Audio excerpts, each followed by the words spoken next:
Hello, good morning and welcome to 11s with Fran.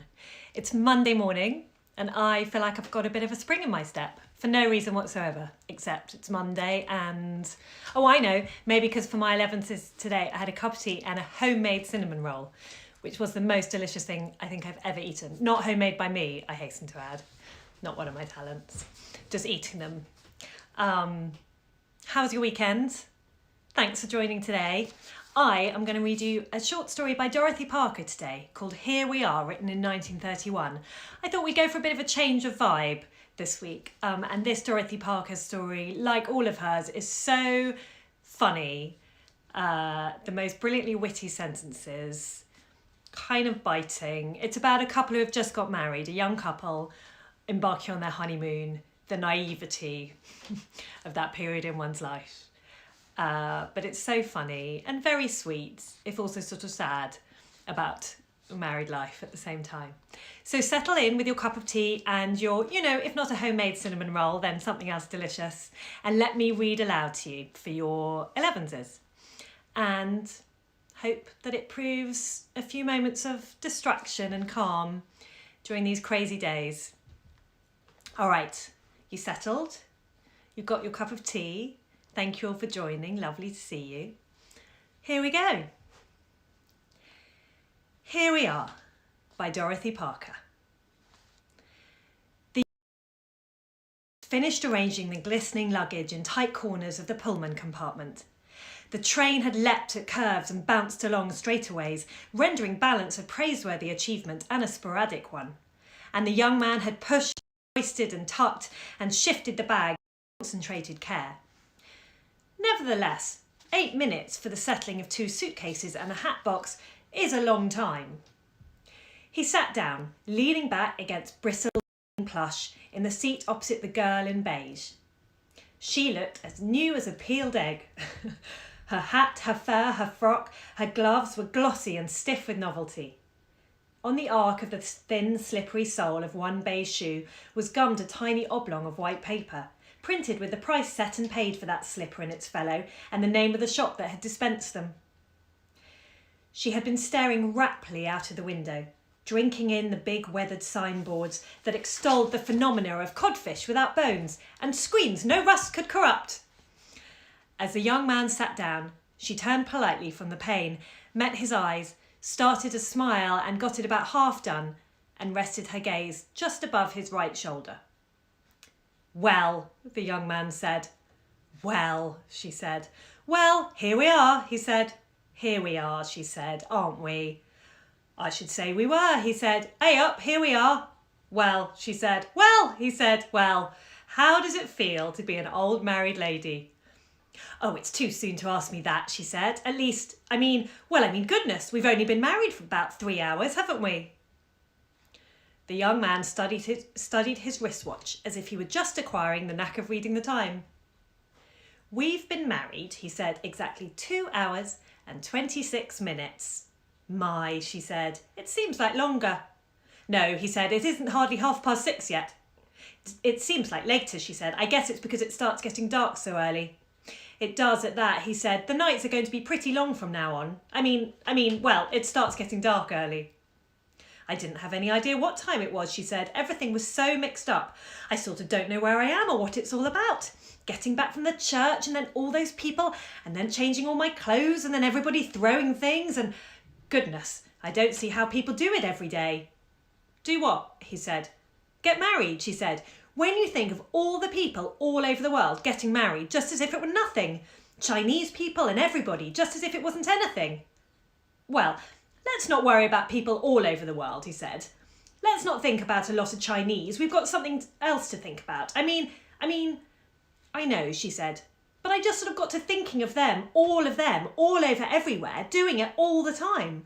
At least, getting married all the time, And it's sort of such a big thing to do. It makes you feel queer. You think of them, all doing it just like it wasn't anything. And how does anybody know what's going to happen next?" "Let them worry," he said. "We don't have to. We know darn well what's going to happen next. We know it's going to be great. We know we're going to be happy, don't we?" "Oh, of course," she said.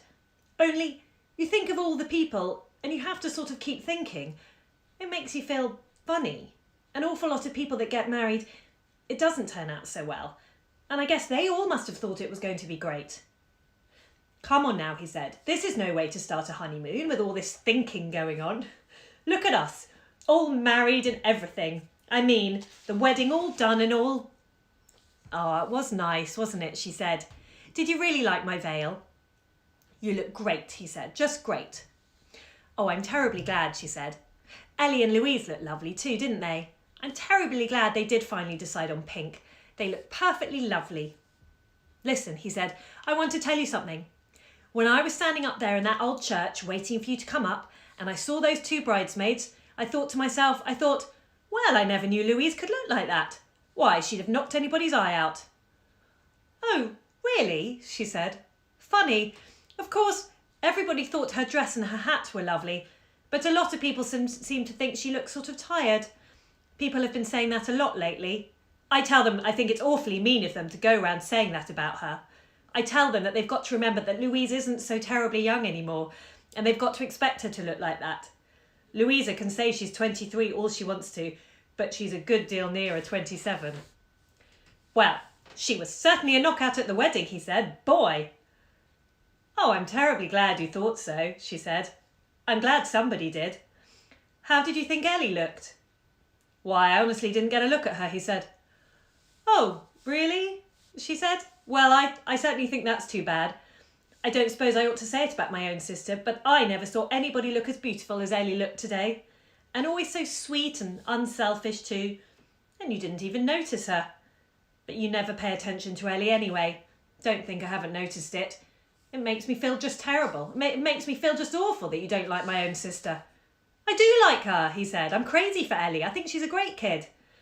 Don't think it makes any difference to Ellie, she said. Ellie's got enough people crazy about her. It isn't anything to her whether you like her or not. Don't flatter yourself, she cares. The only thing is, it makes it awfully hard for me you don't like her. That's the only thing. I keep thinking, when we come back and get in that apartment and everything, it's going to be awfully hard for me that you won't want my own sister to come and see me. It's going to make it awfully hard for me that you won't ever want my family around. I know how you feel about my family. Don't think I haven't seen it. Only, if you don't ever want to see them, that's their lot. That's your loss, not theirs. Don't flatter yourself. Oh, now, come on, he said. What's all this talk about not wanting your family around? Why, you know how I feel about your family. I think your mother's swell, and Ellie, and your father. What's all this talk? Well, I've seen it, she said. Don't think I haven't. Lots of people, they get married and they think it's going to be great and everything, and then it all goes to pieces because people don't like people's families or something like that.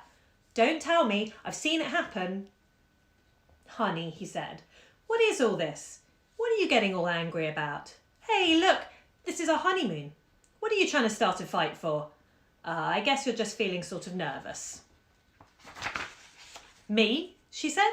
What have I got to be nervous about? I mean, goodness, I'm not nervous. You know, lots of times, she said, they say that girls get kind of nervous and yippy on account of thinking about, well, it's like you said, things are all sort of mixed up and everything right now. But afterwards it'll be all right. Look, honey, you don't look any too comfortable. Don't you want to take your hat off? And let's don't ever fight, ever, will we? Oh, I'm sorry I was cross, she said. I guess I did feel a little bit funny, all mixed up, and then thinking of all those people all over everywhere, and then being sort of way off here, all alone with you. It's so sort of different. It's sort of such a big thing. You can't blame a person for thinking, can you? Yes, don't let's ever fight. We won't be like a lot of them. We won't fight or be nasty or anything, will we? You bet your life we won't, he said. I guess I will take this darned old hat off, she said. It kind of presses. Just put it up on the rack, will you, dear? Do you like it, sweetheart? Looks good on you, he said. No, but she said, do you really like it? Well, I'll tell you, he said. I know this is the new style and everything like that, and it's probably great. I don't know anything about things like that. Only I like the kind of hat like that blue hat you had.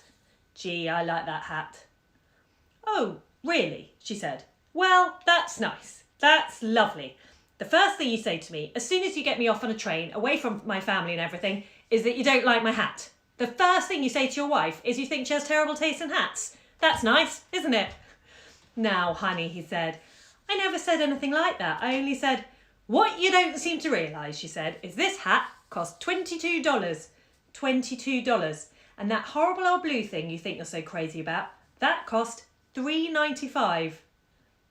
I don't give a darn what they cost, he said. I said I like the blue hat. I don't know anything about hats. I'll be crazy about this one as soon as I get used to it. Only it's kind of not like your other hats. I don't know about the new styles. What do I know about women's hats? It's too bad, she said. You didn't marry somebody that would get the kind of hats you like. Hats that cost $3.95. Hey, why didn't you marry Louise? You always think she looks so beautiful. You'd love her taste in hats. Why didn't you marry her? Oh, now, honey, he said, for heaven's sake. Why didn't you marry her, she said. All you've done ever since we got on the train is talk about her. Here I've sat and just listened to you saying how wonderful Louise is. I suppose that's nice, getting me all off here alone with you and then raving about Louise right in front of my face. Why didn't you ask her to marry you? I'm sure she would have jumped at the chance. There aren't so many people asking her to marry them. It's too bad you didn't marry her. I'm sure you'd have been much happier. Listen, baby, he said, while you're talking about things like that, why didn't you marry Joe Brooks? I suppose he could have given you all the $22 hats you wanted, I suppose. Well, I'm not so sure. I'm not sorry I didn't, she said. There. Joe Brooks wouldn't have waited until he got me all off alone and then sneered at my taste in clothes. Joe Brooks wouldn't ever hurt my feelings. Joe Brooks has always been fond of me, so there. Yeah, he said. He's fond of you. He was so fond of you he didn't even send a wedding present. That's how fond of you he was. I happen to know for a fact, she said, that he was away on business, and as soon as he comes back he's going to give me anything I want for that apartment. Listen, he said, I don't want anything he gives you in our apartment. Anything he gives you I'll throw right out the window. That's what I think of your friend Joe Brooks. And how do you know where he is and what's he going to do anyway? Has he been writing to you? I suppose my friends can correspond with me, she said. I don't hear there was any law against that. Well, I suppose they can't, he said. And what do you think of that? I'm not going to have my wife getting a lot of letters from cheap travelling salesmen. Joe Brooks is not a cheap travelling salesman, she said. He's not. He gets a wonderful salary. Oh, yeah, he said. Where did you hear that?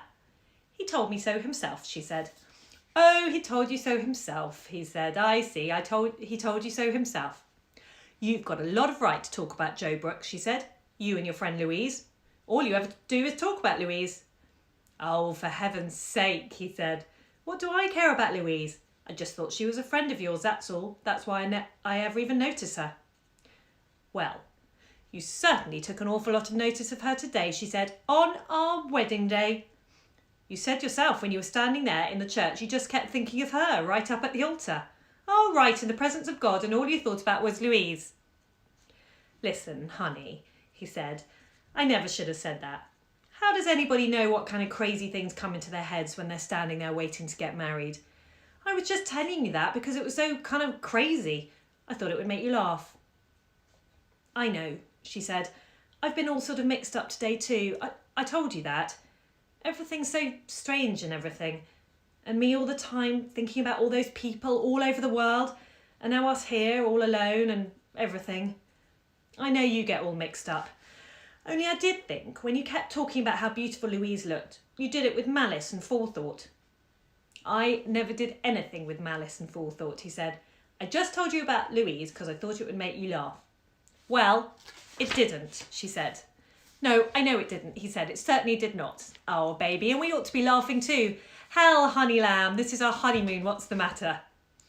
I don't know, she said. We used to squabble a lot when we were going together and then engaged and everything. But I thought everything would be so different as soon as we were married. And now I feel so sort of strange and everything. I feel so sort of alone. Well, you see, sweetheart, he said, we're not really married yet. I mean, well, things will be different afterwards. Oh, hell, I mean, we haven't been married very long. No, she said.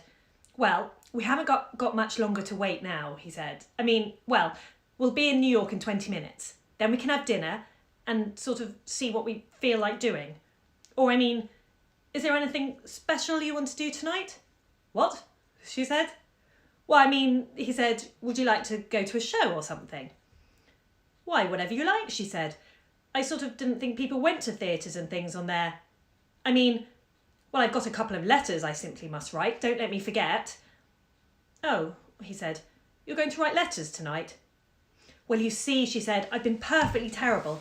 What with all the excitement and everything, I never did thank poor old Mrs. Sprague for her berry spoon, and I never did a thing about those bookends that McMaster sent. It's just too awful of me. I've got to write to them this very night. And when you've finished writing your letters, he said, maybe I could get you a magazine or a bag of peanuts. What? She said. I mean, he said, I wouldn't want you to be bored. As if I could be bored with you, she said. Silly. Aren't we married? Bored?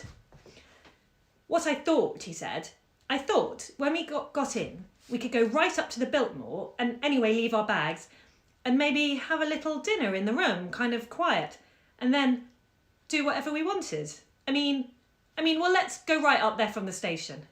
Oh, yes, let's, she said. I'm so glad we're going to the Biltmore. I just love it. The twice I've stayed in New York, we've always stayed there.